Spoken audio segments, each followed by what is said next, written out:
નમસ્કાર. રાજકોટના રણમાં સૌથી મોટો ખેલ આંકડાઓનો છે. નંબર્સ છે જે ગમે તેની બાજી પલટાવી શકે છે. એ બાજી કોઈના હાથમાં પણ આવી શકે છે.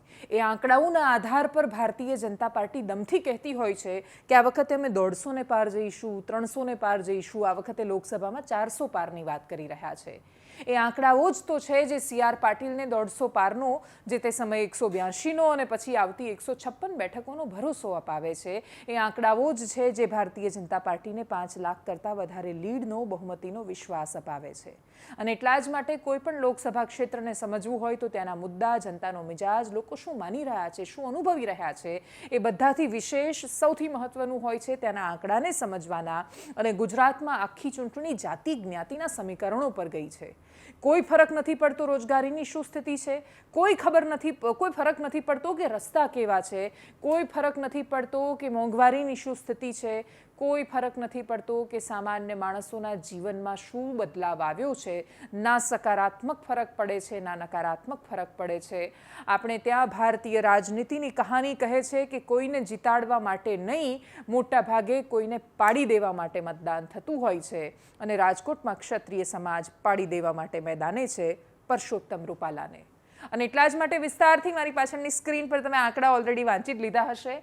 એ આંકડાઓની વાત કરવી છે અને એ આંકડાઓ વિશે વાત કરીને તમને ખાસ સમજાવવું છે કે આંકડા શું કહી રહ્યા છે.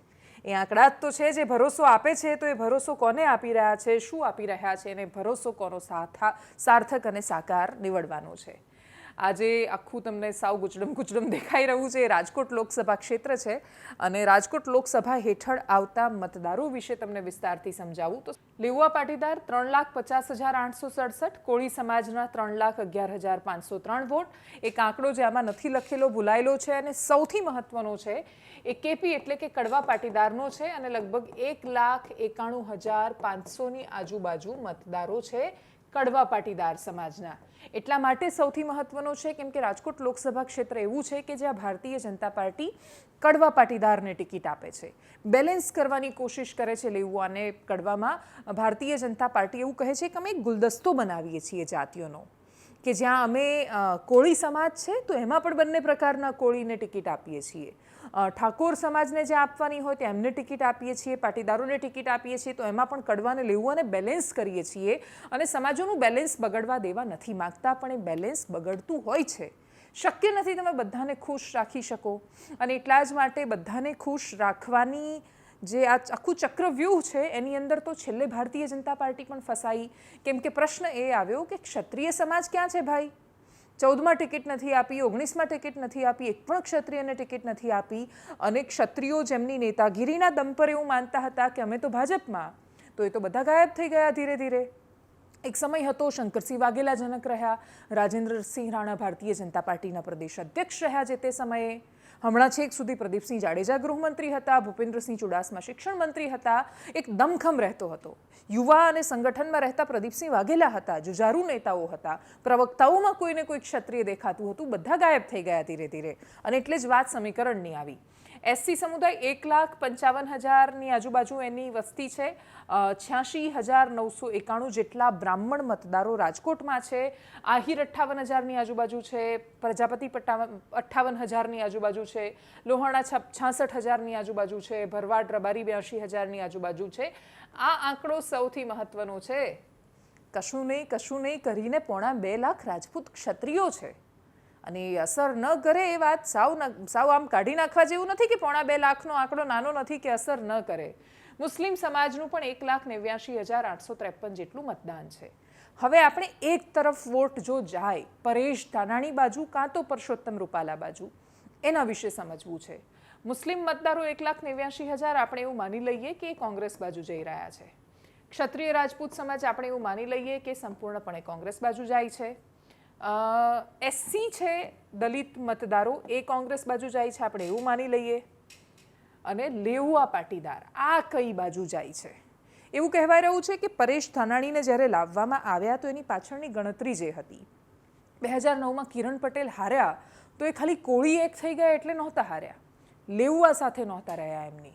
અને એ લેઉવા સાથે ન રહ્યા એની પાછળ લેઉવા પાટીદારના અત્યારે જે સંસ્થાઓના અગ્રણીઓ છે એ લોકો પણ જે તે સમયે જવાબદાર હતા.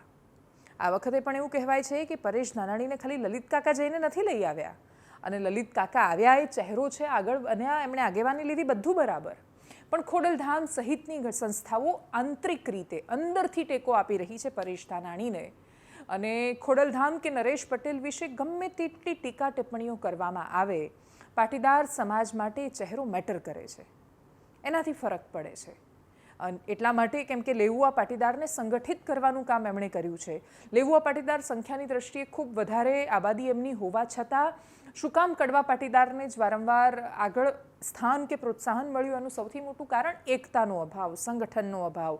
એ સંગઠન શક્તિના ભાગરૂપે જ કાગવડમાં ખોડલધામ બનાવવામાં આવ્યું, અને એને રાજકીય સંસ્થા નહીં બનવા દઈએ એવું કરીને વિશાળ રીતે શક્તિ પ્રદર્શન કર્યું. તો એ શક્તિ પ્રદર્શન કામે લાગે, અને આમાંથી આપણે એવું માની લઈએ કે 80-90% જે મતદાન થાય છે એમાંથી 80-90% લોકો એક તરફી એટલે કે કોંગ્રેસ બાજુ જાય, તો આંકડાની ગણતરી ત્યાં જ પૂરી થઈ જાય છે. પરેશ ધાનાણીને જીતતા કોઈ રોકી ન શકે જો આવું થાય તો. પણ હું જેટલી સરળતાથી અહીંયા કોંગ્રેસ એવું લખી રહી છું, ગ્રાઉન્ડ પર એટલી સરળતાથી પેનથી લખવાનું નથી કે કોંગ્રેસ એટલે લખાઈ જાય. આંકડાઓ ગમે ત્યારે ફરી જતા હોય છે, ને એની પાછળ સૌથી મોટું કારણ ભારતીય જનતા પાર્ટીની ગણતરી છે. આ આંકડાઓ કંઈ આપણને જ ખબર છે ને ભાજપને ખબર જ નથી, ને બસ એમને તો એ લોકો તો ઊંઘમાં છે એવું માનીને બેઠા છે કે પરસોત્તમ રૂપાલા જીતી જશે, એવું નથી.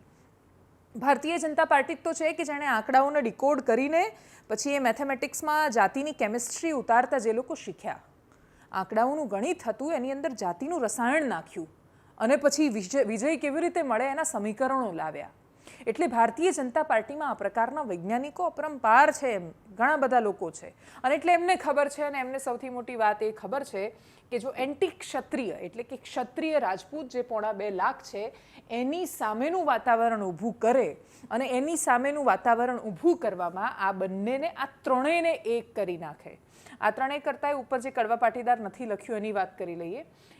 એ ત્રણેયને એટલે કે કોળી, લેઉવા અને કડવા પાટીદાર જે 1,95,000ની આજુબાજુ છે, એ બધાને એક કરી નાખે, તો એમના માટે આખી આ ગણતરી બહુ સરળ થઈ જતી હોય છે. 5 લાખનો જે ટાર્ગેટ આપવામાં આવ્યો છે, 5 લાખનો ટાર્ગેટ હાલની પરિસ્થિતિમાં પરસોત્તમ રૂપાલા પાર કરી શકે એ સ્થિતિમાં નથી. એનું સૌથી મોટું કારણ એ છે કે આ ગણતરીમાં લેઉવા પાટીદારનું ફેક્ટર ઉમેરાયું છે. લેઉવા પાટીદાર પોતાની સંસ્થા એટલે કે ખોડલધામ બાજુ રહેશે, પરેશ ધાનાણીને સાથ આપશે, કે પછી પાટીદાર વર્સિસ ક્ષત્રિયની રાજનીતિમાં એ જશે ભારતીય જનતા પાર્ટીની બાજુ? એના પર બધાની નજર રહેલી છે, કેમ કે ભારતીય જનતા પાર્ટી માટે અમુક મતદારો કમિટેડ ગણાય છે, અને એ કમિટેડ મતદારોમાં પાટીદારો પણ છે. Patidar is equal to Bharatiya Janata party. પાટીદારોનો ઇતિહાસ કહે છે કે એ જ્યારે બગડે છે, વિફરે છે અને સત્તાની સામે પડે છે તો ભલભલાના સિંહાસનો ડોલાવી નાખે છે. 2017માં કોંગ્રેસ હજી વધારે રણનીતિ અને આંકડાઓ અને રસાયણની જે આપણે વાત કરી એની પાસે વૈજ્ઞાનિકોની થોડી કમી રહી. શંકરસિંહ વાઘેલા એન વખતે જતા રહ્યા, માહોલ થોડો વિપરીત થયો, હાર્દિક પટેલની જે તે સમયે સીડીઓ આવી, રેશમા પટેલ, વરુણ પટેલ છે સામે છોડીને જતા રહ્યા ભારતીય જનતા પાર્ટી જોડે, ભરતસિંહ સોલંકીના વિવાદો થયા, એમના ઘર પર પથરાવ થયો, એટલે બહુ લાંબો ઇતિહાસ રહ્યો છે. જો એવું કશું ન થયું હોત, અને જે પરેશ ધાનાણી બોલ્યા અમરેલીમાં જ્યારે જેનીબેનનું ફોર્મ ભરાઈ રહ્યું હતું ત્યારે કે 20 વર્ષ લાગે અમને સુધરતા, અને કકડાટ બધો કમલમ કાઢી આવ્યા છીએ, એ પ્રકારની પરિસ્થિતિ આજે જે અસ્તિત્વની લડાઈ આવીને ઊભી છે એવી એ વખતે કોંગ્રેસની સ્થિતિ નહોતી. બાકી 2017માં પાટીદારોએ ભલભલા સત્તાના સિંહાસનોને ડોલાવી દીધા હતા. પાટીદારોએ ભારતીય જનતા પાર્ટીને બતાવી દીધું હતું કે ગુજરાતમાં Patidar is equal to Bharatiya Janata party ત્યાં જ સુધી છે જ્યાં સુધી એ વિખવાદો નથી સર્જાતા. પાટીદારની યુવાન પેઢી જે તે સમયે કોંગ્રેસના શાસનમાં પાટીદારોને થયેલા અન્યાય વિશે નથી જાણતી, અને એ વાતને ખાસો ભૂતકાળ થઈ ગયો છે, એટલા માટે એ ભૂલાવી શકવામાં ઘણા બધા લોકો સફળ થયા છે, અને ભારતીય જનતા પાર્ટી એને સતત યાદ અપાવવામાં નિષ્ફળ ગઈ છે.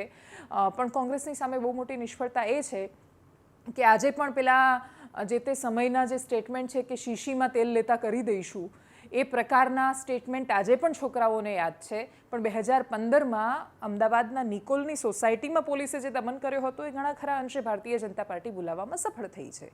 એટલે પાટીદારોની પાસે બંને પ્રકારની પરિસ્થિતિ છે, બંને યાદ રાખવાવાળો વર્ગ આજે પણ છે. સૌરાષ્ટ્રમાં ક્ષત્રિય અને પાટીદારોની દુશ્મનાવટ બહુ જૂની છે, પરંતુ એ દુશ્મનાવટ ખાસી દૂર થઈ છે. માંડ બધું સારું થયું છે, બધા લોકો સાથે આવ્યા છે, પ્રેમથી સાથે આવ્યા છે, અને એટલા જ માટે એ પ્રેમની ઉપર રાજકારણનું તેલ ન રેડાય એ બહુ મહત્વનું છે.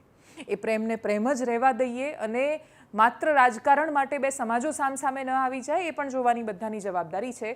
ક્ષત્રિય સમાજે સરખામણીએ ખાસો બધો સંયમ રાખીને એ વાતને યથાર્થ પુરવાર કરી છે કે ક્ષત્રિય સમાજ પણ જાણે છે કે જમાનો ગયો કે જ્યારે એ પ્રકારે હુમલાઓ કે ગુંડાગર્દીથી બધું ચાલતું હતું. હવે શિસ્તમાં રહીને જ ચાલવાનો સમય છે અને એ પ્રકારે માનવાની ઘણા બધા લોકો કોશિશ કરી રહ્યા છે. જો ક્ષત્રિય સમાજ પોતાનો સંયમ ચૂકશે તો ભારતીય જનતા પાર્ટીને ડેફિનેટલી એ વાતમાં સફળતા મળશે કે જ્યાં એક ક્ષત્રિય વર્સિસ પાટીદાર કરી શકે છે. અને મેં જેટલું સરળતાથી અહીંયા અમમ કરી દીધું એ પ્રકારે સરળ નથી, પરંતુ છતાંય પરેશ ધાનાણી પરસોત્તમ રૂપાલા માટે એ બેઠકને વધારે ટફ બનાવી રહ્યા છે. અને હવે એ કેટલી ટફ બનાવે છે, કેટલી અઘરી પડે છે બેઠક, અને આ જે આંકડાઓ છે એની અંદર જાતિના રસાયણો નાખીને કોણ સમીકરણ બનાવે છે અને કયું સમીકરણ સુપરહિટ સાબિત થાય છે, 4 જૂન સિવાય કોઈ જાણતું નથી. ન જાણ્યું જાનકી નાથે સવારે શું થવાનું છે. નમસ્કાર.